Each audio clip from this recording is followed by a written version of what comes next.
Ladies and gentlemen, welcome back to Ace Attorney. Last time we were investigating the storm before the captains told us to fuck off and landed. And so now we're at the airport. I know that once we had landed, I'm supposed to let the local police take over. And thanks to Miss Tenero and Miss Meal, I was able to preserve the crime scene. But I just can't shake it. I was unable to talk with Miss Tenero in private. So I'm left wondering what she was up to. Why did she do what she did? There must be a way for me to continue my investigation. Hi. I've been expecting you, Miles Edgeworth. Oh, that's... Hi, who are you? Francisca? I thought you were still in Germany. I go where I am needed, and wherever there are criminals to be caught.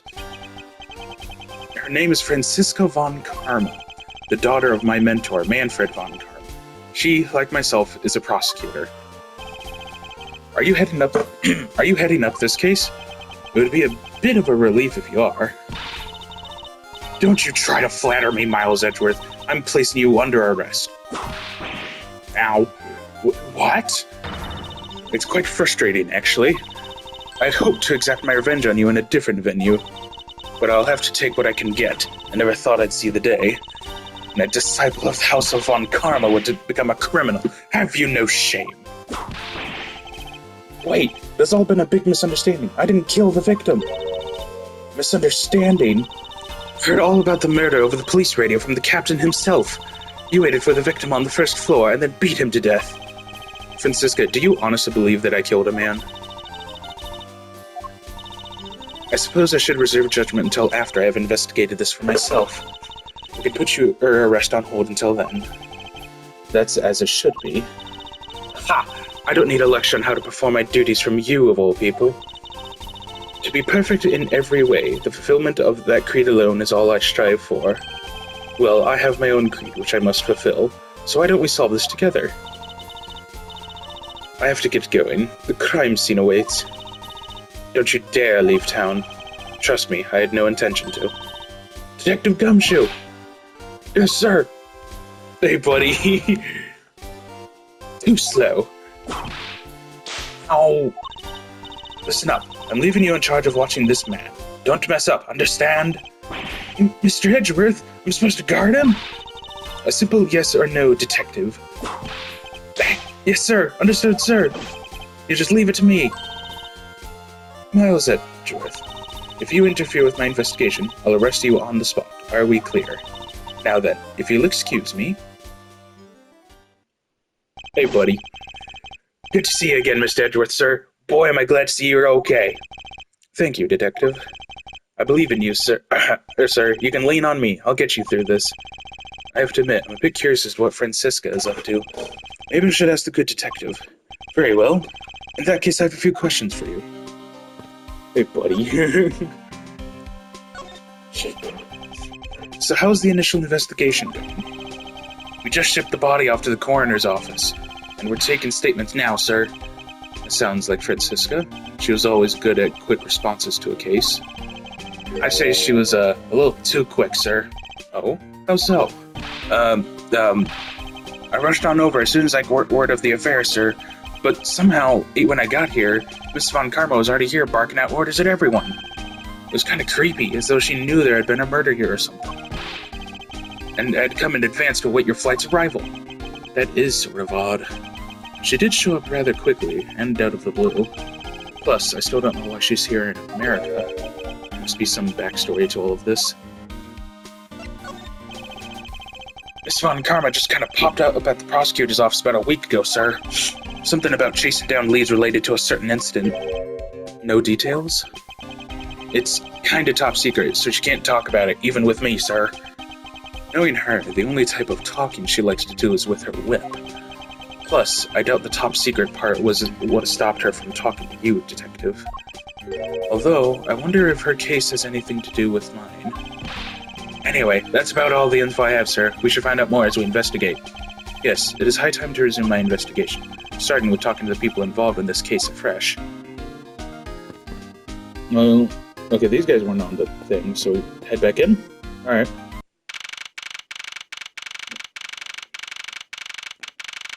Is that our captain? So you must be the captain. Why, yes, I am. And who might you be? I am the prodigy prosecutor, Francisco von Karma, and I have a few questions for you. Don't you dare, Captain, getting friendly with another woman. I'll never forgive you if you do. What are you talking about? I only have eyes for you, my dear Cammy. I wouldn't bet money on our dear Captain to be much of a reputable person. Sure you don't want to ask the Captain some questions, sir? He was in the cockpit the entire time. I highly doubt he would know anything of use. Anyway, I like to leave that type of witness to Francisca under a whip.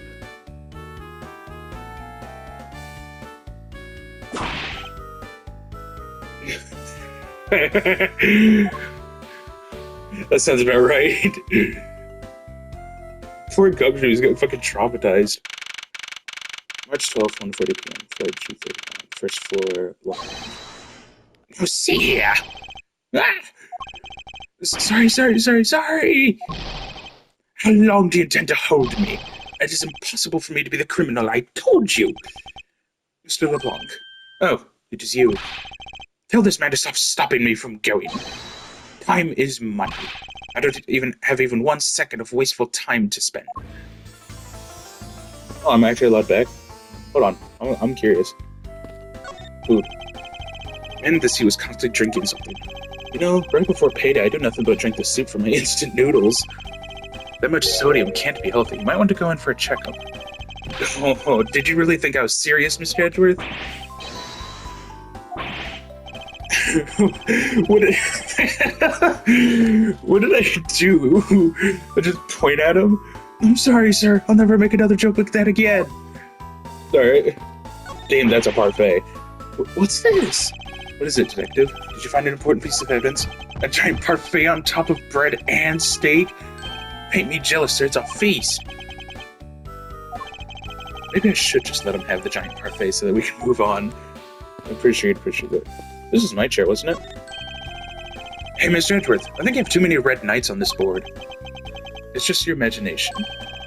And it looks like that blue pawn is being completely surrounded by the red knights. Now you're seeing things. Sir, I don't think you're supposed to have lots of the same piece like in checkers. I know that, detective. What do you take me for? Oh. This was my seat. Yes. Very astute. Wow, you read law books even when you're flying, sir? Were you expecting anything less? Now come along, we must hurry to the crime scene. Hold on a second. There's a different book stuck in here. Steel Samurai's Detective Gumshoe. Am I going to have to charge you with invasion of privacy? Okay, actually, yeah, fucking hamster. Hey, Mr. Edgeworth, this urn's got a seatbelt strapped tightly around it. Oh, fuck the urn, I'm curious about hamster. Must be of great value to Mr. LeBlanc then. Yeah, I guess if you don't want to churn your urn, then it's always best to buckle up. Obviously. Would that have anything to do with the case, detective? Nobody gets my jokes. Francisca, I'd like to ask you about the investigation. Miles Edgeworth, can't you see that I'm in the middle of taking his statement? This man is only a captain in title. I'm going to teach him to do his job properly. Okay. From now on, I'll keep my focus and take my responsibility seriously. It's really trembling there. That makes him take his job seriously. It's not such a bad thing, is it? Why are you looking at me like that, sir?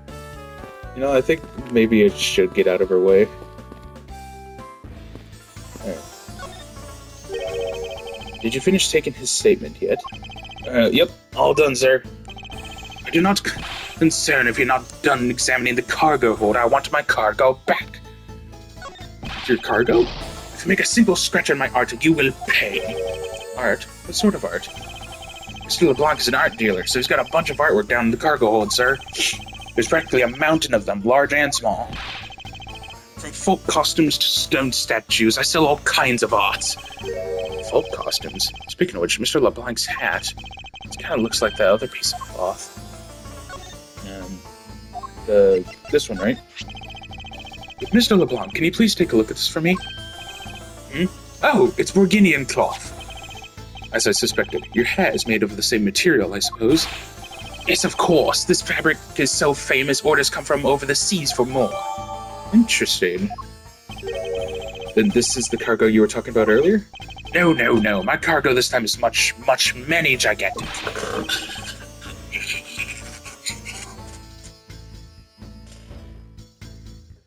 You, detective, when can I have my cargo moved?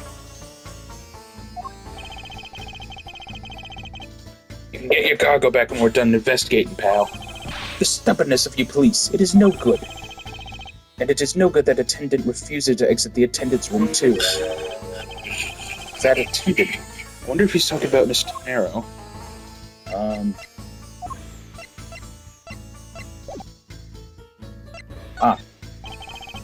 What did you mean by that attendant, Mr. LeBlanc? She was taken into the attendance room for her interview, and then they still have not come out. They make no sign of coming out either. I was finished with my own interview much earlier, quicker than her. Why is Miss Tenero's interview the only one that's taken up so much time?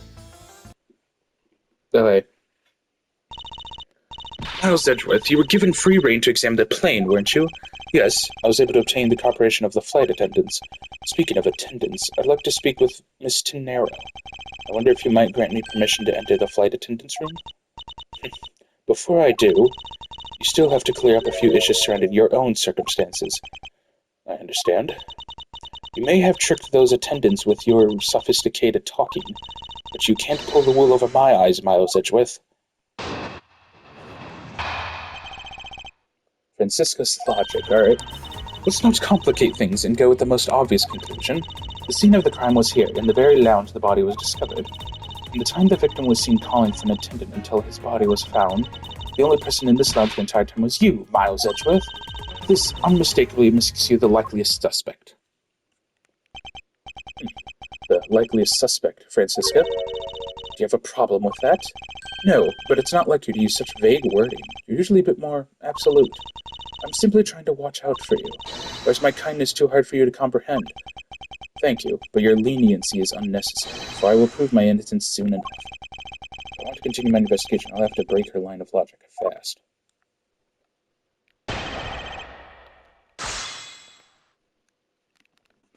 Okay.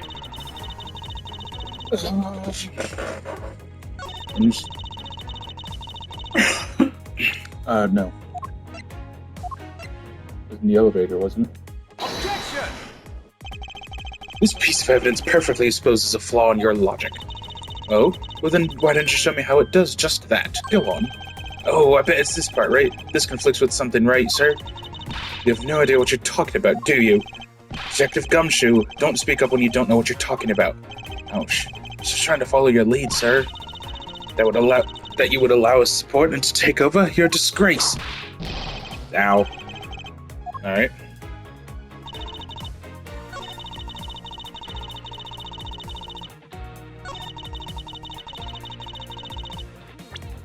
Oh, wait, maybe it's this. It seems that your logic's not as perfect as you think it is. What is that supposed to mean? This piece of evidence should show exactly what I mean.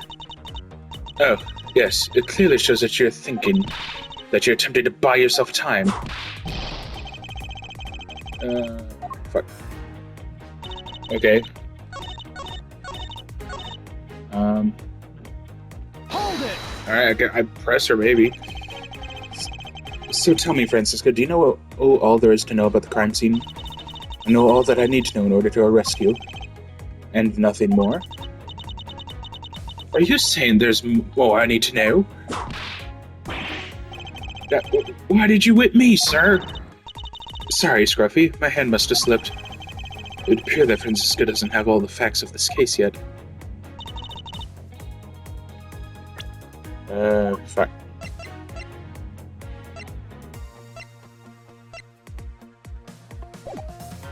Oh, wait.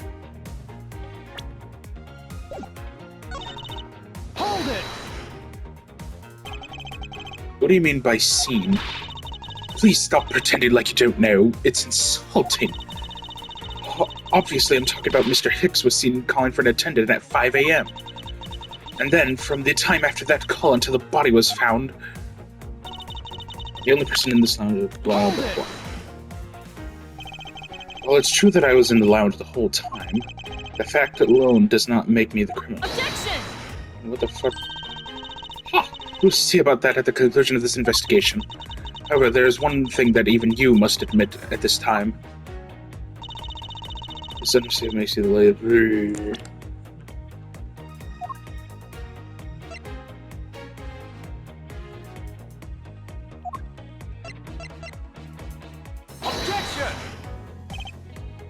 Fucking god damn it.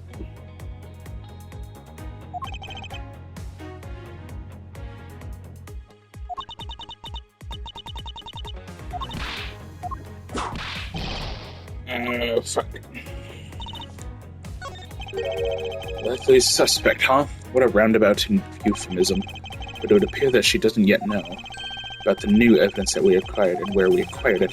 Took care of the gaps in our logical one. Hold up. Okay. See, I'm a little stupid.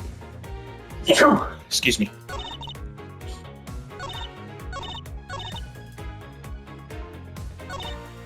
So it'll be this. The... Objection! Nope. It's gotta be a suitcase then, right? Ow. Objection! Francisca, I believe your testimony just now conflicts with this piece of evidence. And I believe that when you use the phrase, I believe, you are anything but certain. Which means that it's showing me this piece of evidence is just a way to waste time. God damn, I'm fucking up. Ow, why'd you whip me too, sir? One more victim besides myself and the evidence to add to the pile. Okay. Oh. Objection! No, what the hell?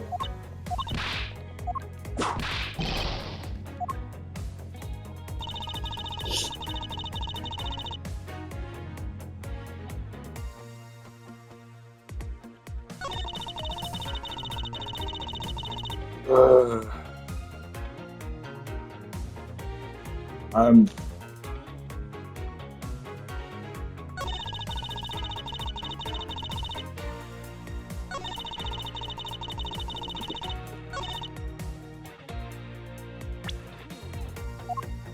Okay, present to the cloth. I'll try the suitcase. Oh, thank God.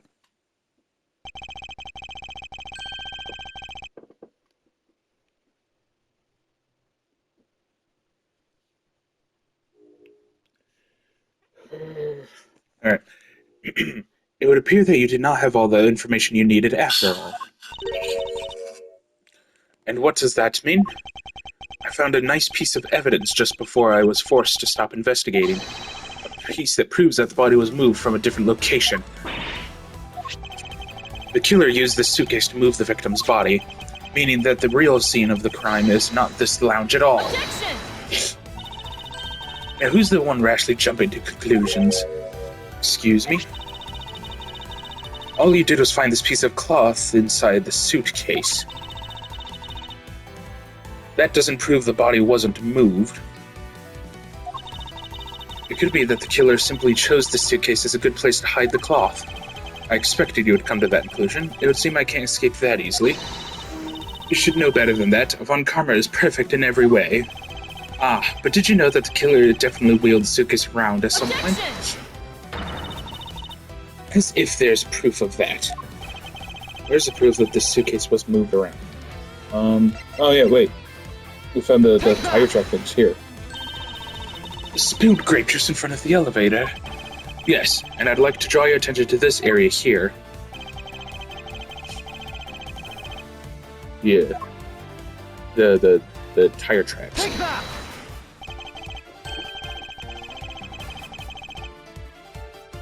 This mark here, wouldn't you say that it looks suspiciously like tracks from two wheels? I suppose. Further, there is also grape juice residue on the wheels of said suitcase. This means that the suitcase containing the victim's body definitely passed through here. I suppose this means that the killer did move the victim's body from somewhere else. I'm glad you've come to your senses. What? Not so fast.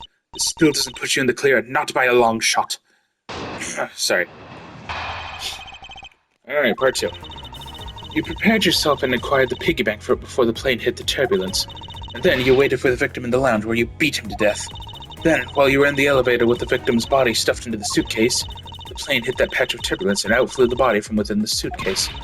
With no way out, you hastily put the suitcase back where you had taken it from, and pretended to be the discoverer of the body. Not a bad bit of logic for something you thought of on the fly. Just what are you insinuating? That I will show you exactly how flawed your logic is. No matter how strong of a face you put on, not even you can hide your fears from me. I'll expose flaws in our logic from one fell swoop. Okay. Oh, fuck. Trade yourself and acquire the I don't have a receipt.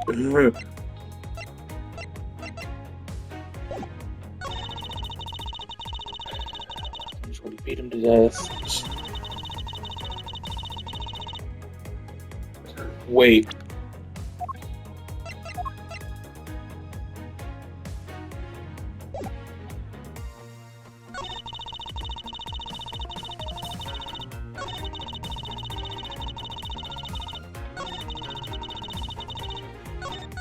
I have a thought. Is it? We can prove that it wasn't taken from within the thing. It was. Oh. Maybe not. Objection! Oh, the health bar went away. Did I? Oh god, I nailed it. The fact that you took this piece of evidence into account in your testimony is to be commended. Your legal prowess is certainly something to be feared. Evidence and logic, essential tools that those who would stand in a courtroom must learn to master. What if there was a fake piece of evidence thrown into the mix? A fake? This Captain Ugo Piggybank is just such a fake. It is not the real murder weapon. What? The timing of when the bank was taken from the shop is important, and it was taken after the turbulence had occurred. But then, what about the blood on the bank? What do you make of that? I assume it was added after the murder when the killer fabricated this weapon. Looking at it this way, the killer basically did 3 things after the turbulence. After exiting the elevator, the killer brought the suitcase to the shop and left it there. Then, the killer proceeded to pick up the bank from off the floor and took it to fabricate a fake murder weapon by hitting the victim on the head. Finally, the victim's wallet was planted on my personage, in my pocket, to be precise. Everything was done so that I would be framed for the murder of Mr. Agaby Hicks. You there? Yes, ma'am. Other than this piggyback, was anything else resembling a murder weapon found? We didn't find anything in this lounge or in this shop that could be used as one, ma'am. Most of the items that could have been used were broken during the turbulence, and the remaining items all tested negative for any trace of blood. I see. Well, my old Sedgworth, it appears your stall tactics are at an end. Well, it's possible that it's just hidden somewhere, sir. If the criminal had wanted to hide the weapon in a safer place, I think that weapon would have been hidden in the same place as the bloody cloth. Exactly what I was thinking. Because the cloth was hidden inside that suitcase, it signals to me that the killer had not prepared a more secure place to hide the evidence, which means that the real murder weapon is either still on the murderer's personage, or is still at the real crime scene. Objection! There is one more possibility, and that would be that the piggy bank is in fact the real weapon. But didn't we just... Let me finish. The killer took the bank out from the display case before the turbulence, by opening the lock on the display case door. And it was at that time that the glass pane in the door was broken. I'd say that's a perfectly reasonable line of reasoning, wouldn't you? Let's see. So that means that the killer had the key to the display case. Francisca, the person you're talking about. Not so fast. I'm not finished. The person I'm talking about also committed another sin. She tricked the captain and granted you permission to conduct your investigation. Yes, it is the sin of lying. Speaking of which, I recall that you also wish to speak with her. Yes. Very well. Permission granted, but only if I can sit in on your interrogation. Do we understand each other? I have no intention of interrogating her, but you are welcome to accompany me if you so wish. Miss Tenero is in its attendance room. Let's move. Alright. Hello, man, they get beds in here and everything. So you're the one that poked around inside this plane without the captain's permission. Deviating from the flight attendant's manual is very unbecoming, you know. What were you hoping to accomplish by doing that? Mr. Nero. Ah, Mr. Edgeworth, you're here too. Can you please help us and shed some light on why you did what you did? All right.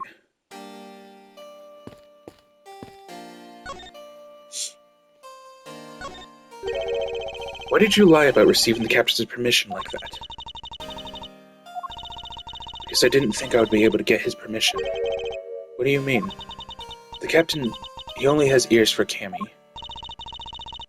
I spoke with the captain a little earlier myself.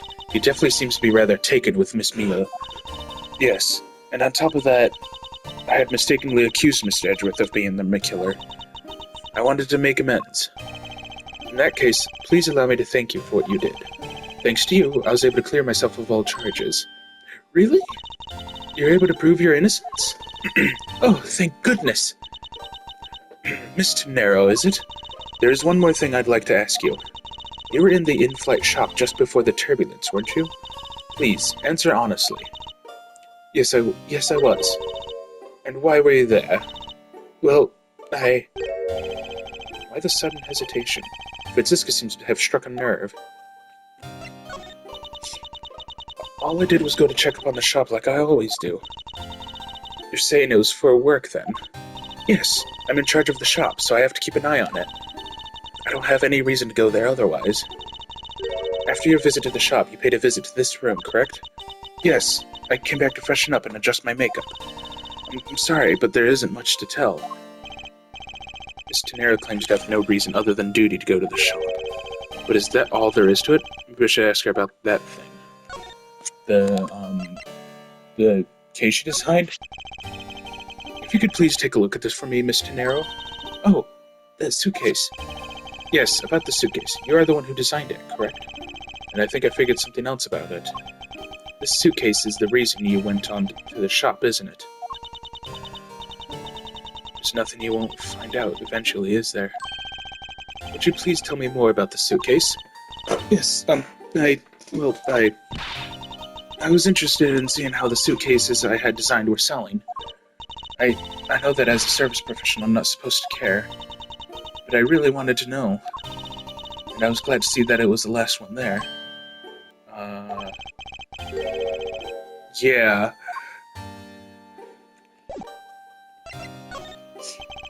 So you're saying, Miss Tenero, that the suitcase in question was the last one?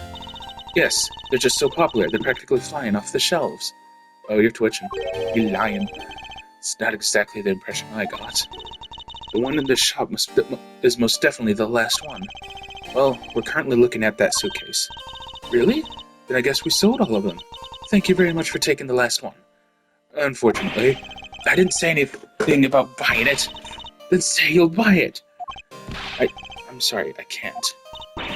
But why? I think it'd go great with your complexion, Mr. Edgeworth. It really suits you. I guarantee it personally as a service professional. Well, how should I put this? It's hideous, Jesus Christ. Packed would be a good word for your vocabulary. No. Maybe that was a bit too direct. You fucking think? Moving on, my issue with the suitcase isn't the design. It's the number of them remaining.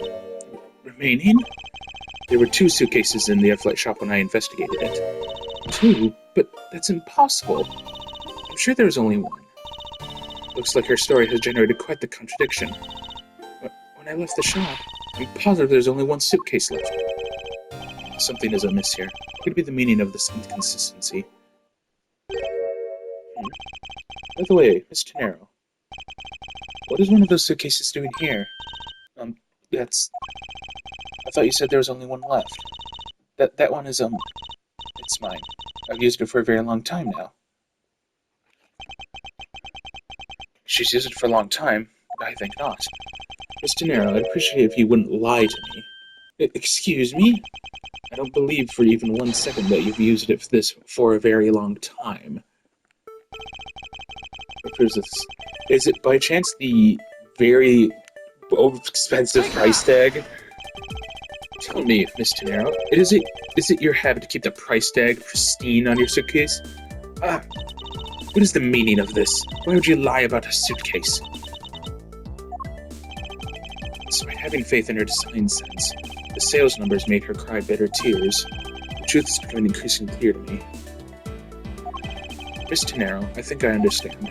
I know what you are trying to hide. Now then, the suitcase was originally in in-flight shop.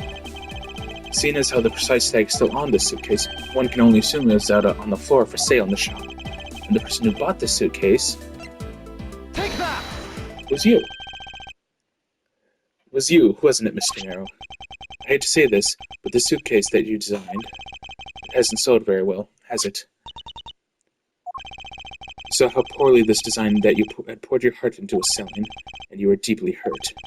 That's why you wanted to make it look like it was selling by buying it yourself. Isn't that right? Then the reason you went to the shop and came back here was... I'm sorry. All I really have is my job. I was overjoyed when my design was chosen.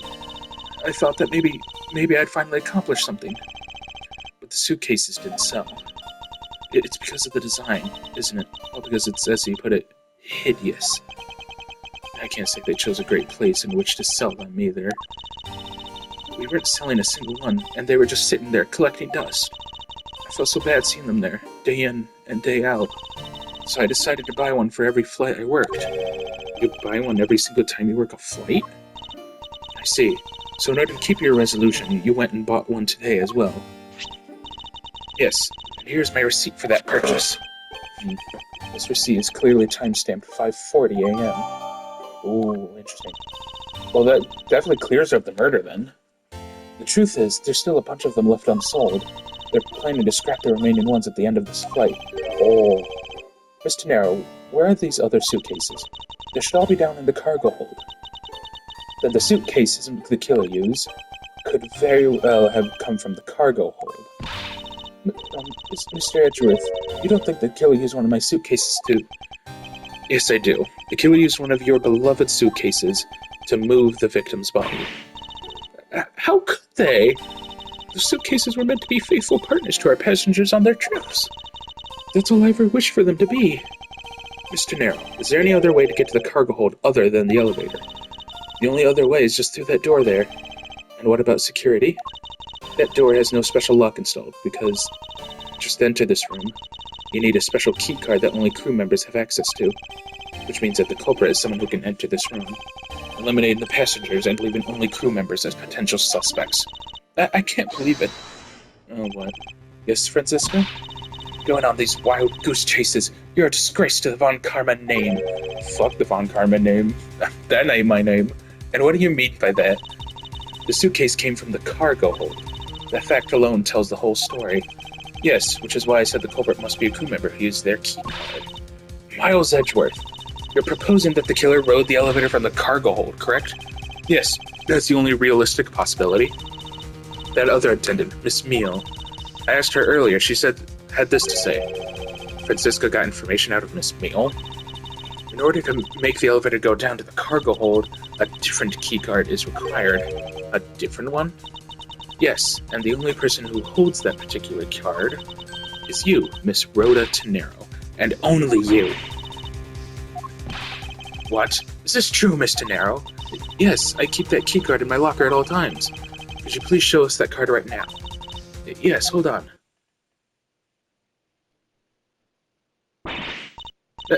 I don't believe it. What's wrong? The keycard. It's gone. Ha ha ha, very clever. Pretending that your card was stolen when in fact you're just trying to hide it from us. You've really thought this through. Wait, it's not like that. You can tell us all about it, what it's like down at the station. Officer, arrest this woman. Yes, ma'am.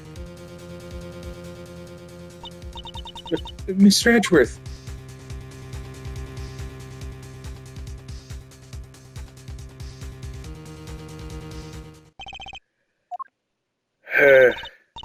What's wrong? There's disbelief written all over your face. Francisca, I know that you are the lead investigator on this case. However, hold it. Don't even think about wasting any more of my time. You know the rules as well as I do. Evidence speaks louder than words. Even if this isn't a courtroom, that basic tenet still applies. I intend to investigate the cargo hold now. What will you do, Mouse Edgeworth? I intend to do likewise. And that's that. I'll see you guys around.